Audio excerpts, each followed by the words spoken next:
भिवंडी में मानसून पूर्व चल रहे सड़क, ड्रेनेज और गैस पाइपलाइन जैसे निर्माण कार्यों की समीक्षा बैठक आयुक्त अनमोल सागर ने की।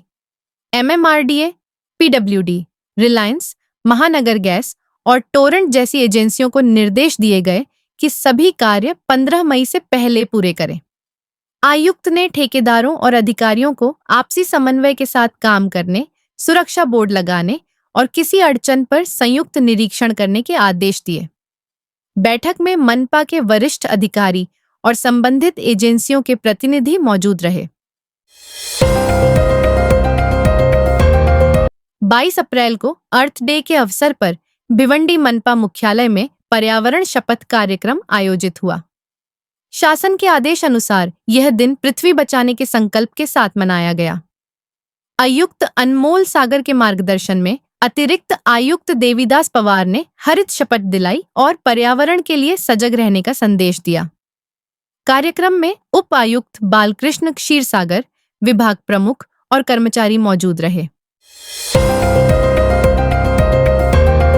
भिवंडी के अंजूर फाटा सर्कल पर ट्रैफिक व्यवस्था बदहाल है। चारों ओर से गाड़ियों की आवाजाही रहती है, लेकिन ट्रैफिक के पीक टाइम पर भी कोई आरटीओ अधिकारी मौजूद नहीं होता।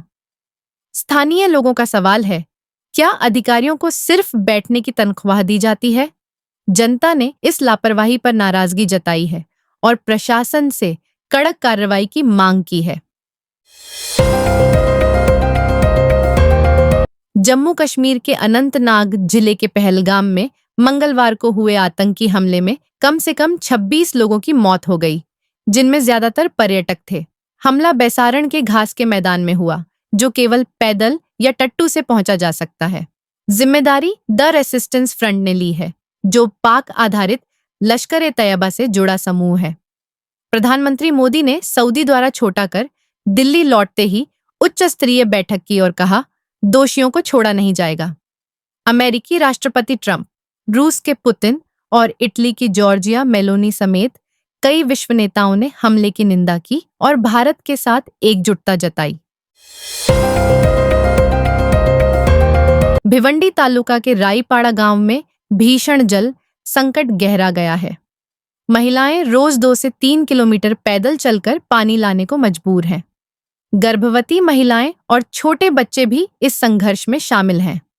स्थानीय लोग प्रशासन से कई बार शिकायत कर चुके हैं, लेकिन अब तक कोई स्थायी समाधान नहीं निकला। ग्रामीणों ने आरोप लगाया कि हर घर जल योजना सिर्फ कागजों पर रह गई है। जमीनी हकीकत बहुत अलग है। भिवंडी में बीते 24 घंटों में 2 अलग-अलग सड़क हादसों में 2 युवकों की दर्दनाक मौत हो गई। पहला हादसा डोंबिवली हाईवे पर हुआ, जहां तेज रफ्तार ट्रक ने विश्वास मोरे को टक्कर मार दी। मौके पर ही मौत हो गई। दूसरे हादसे में एक कार ने एक और युवक को टक्कर मारी। अस्पताल पहुंचने से पहले ही उसकी जान चली गई। परिवारों में मातम है और शहर में शोक की लहर है। नागरिकों ने प्रशासन से सड़क सुरक्षा मजबूत करने की मांग की है। भिवंडी के निजामपुर इलाके में बिना अनुमति नल कनेक्शन जोड़ने पर प्लम्बर सोहेल अंसारी के खिलाफ पुलिस में मामला दर्ज किया गया है। शाहमीनू कंपाउंड के पास सड़क खोदकर अवैध कनेक्शन जोड़ा गया था, जिससे महापालिका को 1,66,000 रुपए का नुकसान हुआ। जल विभाग की रिपोर्ट के आधार पर भिवंडी पुलिस स्टेशन में बीएनएस की धाराओं के तहत केस दर्ज हुआ।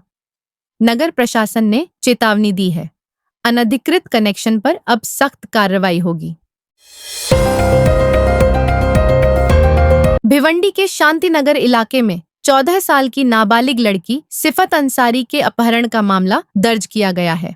21 अप्रैल की सुबह वो घर के पास खेल रही थी, तभी कोई अज्ञात व्यक्ति उसे बहला फुसलाकर ले गया। परिवार की शिकायत पर शांतिनगर पुलिस ने धारा 363(2) के तहत केस दर्ज कर जांच शुरू कर दी है। सीसीटीवी खंगाले जा रहे हैं और लोगों से पूछताछ जारी है। इलाके में आक्रोश का माहौल है। भिवंडी के नायागांव में एक डंपर चालक की लापरवाही से इंडियन ग्रुप ऑफ कंपनीज की बिल्डिंग को नुकसान पहुंचा।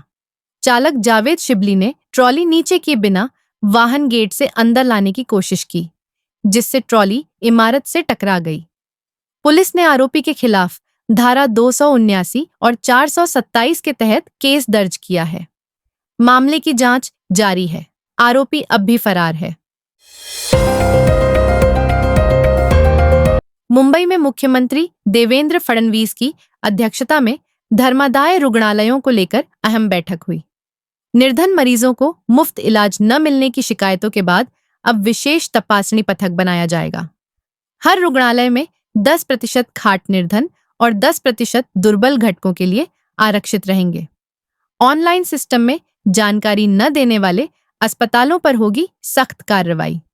बैठक में उप मुख्यमंत्री अजित पवार समेत कई अधिकारी मौजूद रहे।